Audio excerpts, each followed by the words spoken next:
Nobody wants to rebuild the wheel and start from scratch. Most TextExpander users don't even know this is possible.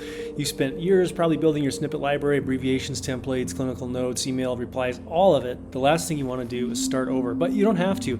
In this video, I'm going to walk you through exactly how to import your existing TextExpander library directly into Typinator, a faster, more modern AI-powered expansion tool that's quickly becoming my go-to productivity weapon. I'm Dr. Mitchel Schwindt, emergency medicine, AI builder, and productivity system nerd. I test these tools so you don't have to waste your time figuring it all out. What you'll see here is why I made the switch from TextExpander to Typinator, how to export your TextExpander library in seconds, the exact import process inside Typinator, and why this is more faster and more capable for more modern workflows, and why this matters if you're a consultant, knowledge worker, somebody drowning in repetitive tasks. Nobody is making videos about this. Now you don't have to figure it out alone. If you want more content on AI tools, productivity systems, and building a leveraged career as a professional, hit subscribe. This channel is for high performers who are done doing things the slow way.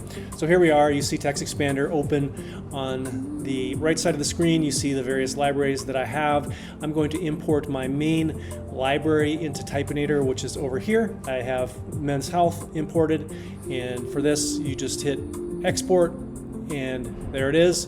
Drag this onto the desktop, which I have done already here.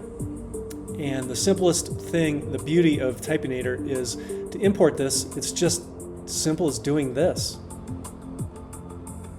It's going to ask you to translate, and boom, there you see my entire library. I don't even know how many snippets are in here. A lot are loaded up and ready to go. The other cool thing I like about Typinator is the statistics. I just started playing with this, and you can see how fast I'm generating content. My typing speed is 262 characters per minute. Typinator has boosted that to 22.9 thousand characters per minute. You can extrapolate this and to see how much time you are going to save. I'm going to be making more videos about the functionality of Typinator and how this will change your workflow and ultimately change your productivity and life. Cheers.